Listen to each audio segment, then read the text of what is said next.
I guess Um, so. yeah. So over the years, I've talked to a ton of people, and common themes when it comes to addiction is one, they're an addict forever. They might be in recovery, they might have made their way through, but they are an addict.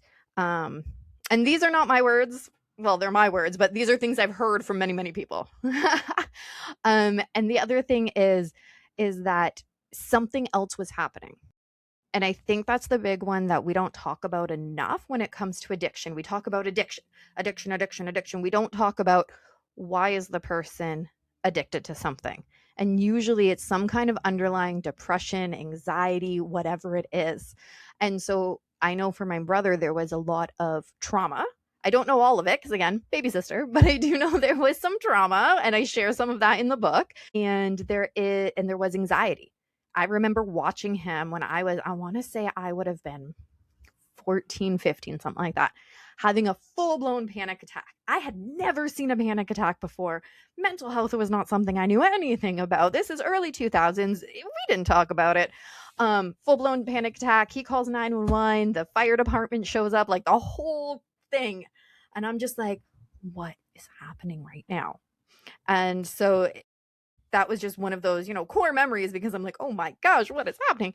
And so for whatever reason, he suffered from panic attacks, anxiety. I know some of the trauma, like I said, some of that's shared in the book, and whatever else was going on that I have zero idea and I'll never know. But those are the things that a lot of times we forget. And those people that I've talked to over the years, that's what they said. They could not deal with their addiction until they dealt with whatever the heck else was going on. Which And that, makes a lot of sense. right? I'm not a licensed healthcare professional. Not even Neither am I. Neither am I work on the periphery of healthcare. So I hear all of this and I think this is just like when you hear about an underlying health condition Yes. that makes you more susceptible to something else. Yes. Yes. COVID, for example, people who have like COPD or other underlying issues, when COVID came around, they were far more susceptible than, neighbor A, neighbor B, so to speak. And so what I'm hearing as you're talking about this makes sense to me looking at it from that point of view. It's like they have a weakened emotional immune system. Yes. Which makes them more susceptible to these addictive behaviors or to drugs. Yeah. Well, I love that. Weakened emotional immune system. I like that term.